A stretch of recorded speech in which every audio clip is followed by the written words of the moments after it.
Tuntunan hidup sehari-hari, bab 1, tajuk kecil, disiplin, ujian.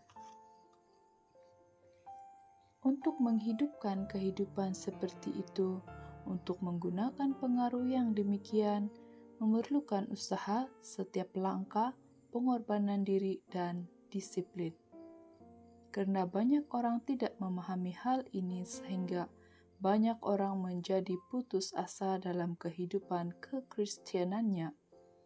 Banyak orang yang sungguh-sungguh mengabdikan hidupnya bagi pelayan Tuhan, terkejut dan kecewa saat mereka menemukan diri mereka yang tidak pernah sebelumnya diperhadapkan dengan rintangan-rintangan dan ditimpa ujian dan kebingungan.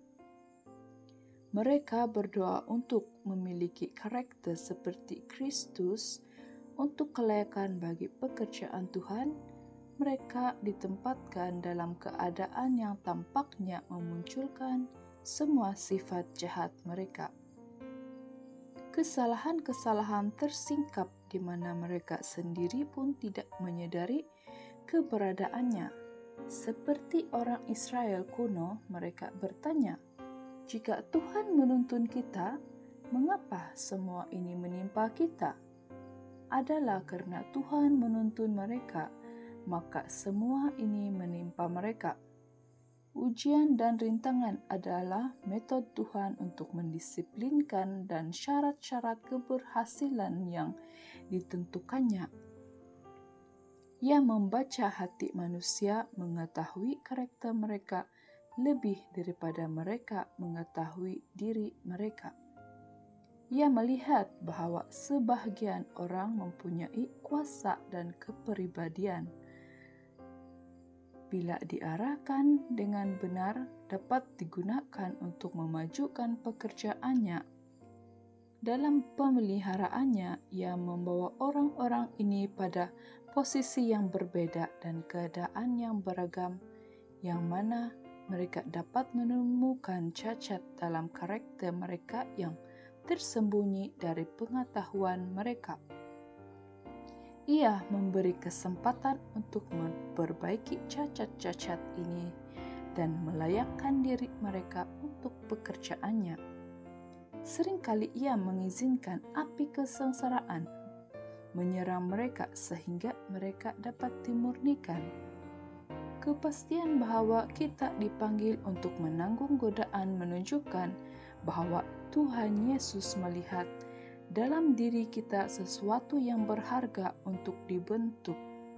Jika ia melihat dalam diri kita tidak ada yang ia dapat gunakan untuk memuliakan namanya, ia tidak akan menggunakan waktu untuk memurnikan kita.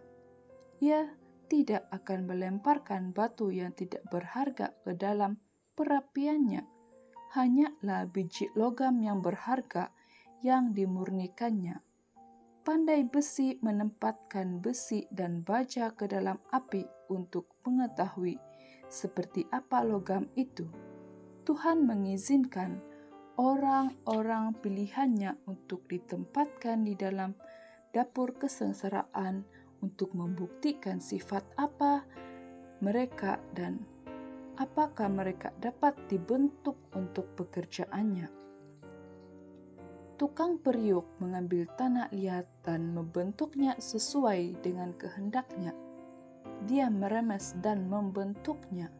Dia membelahnya dan menyatukan kembali.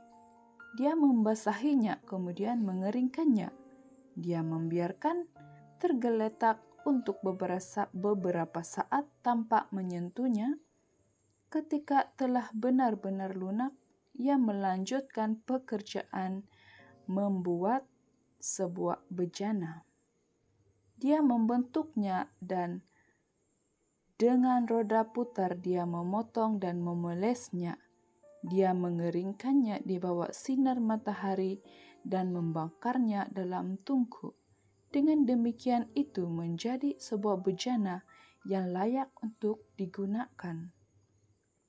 Begitu jugalah penerjunan agung itu ingin membentuk dan mengubah kita. Dan sebagaimana tanah liat berada di tangan tukang periuk itu, demikianlah kita berada di tangannya. Kita tidak seharusnya mencoba melakukan pekerjaan tukang periuk. Bagian kita adalah menyerahkan diri kita untuk dibentuk oleh penerjunan agung itu. Saudaraku yang kekasih, janganlah kamu heran akan nyalaan api siksaan yang datang kepadamu sebagai ujian, seolah-olah ada sesuatu yang luar biasa terjadi atas kamu. Sebaliknya, bersukacitalah sesuai dengan bagian yang kamu dapat dalam penderitaan Kristus, supaya kamu juga boleh bergembira dan bersukacita pada waktu Ia menyatakan kemuliaannya. 1 Petrus 4 ayat 12 dan 13. Diteriknya hari dan ketika mendengar musik dari suara-suara lain, burung dalam sangkar tidak akan menyanyikan lagu yang tuannya berusaha untuk ajarkan. Burung itu belajar sikit-sikit dari bahagian ini, sedikit dari bahagian lain, tetapi tidak pernah menjadi melodi yang terpisah dan utuh. Namun, tuannya menutupi sangkarnya dan menempatkan burung itu di tempat di mana burung itu akan mendengar satu lagu yang harus dinyanyikan. Dalam gelap, dia mencoba dan mencoba lagi untuk menyanyikan lagu itu hingga berhasil dan dia dapat menyanyikan melodinya dengan sempurna. Kemudian burung itu dibawa keluar dan sejak itu dia dapat menyanyikan lagu itu di dalam suasana yang terang. Demikianlah Tuhan memperlakukan anak-anaknya. Dia memiliki sebuah lagu yang ingin diajarkan kepada kita, dan ketika kita berhasil mempelajarinya di tengah bayang-bayang penderitaan, maka sesudahnya kita dapat menyanyikan terus selama-lamanya.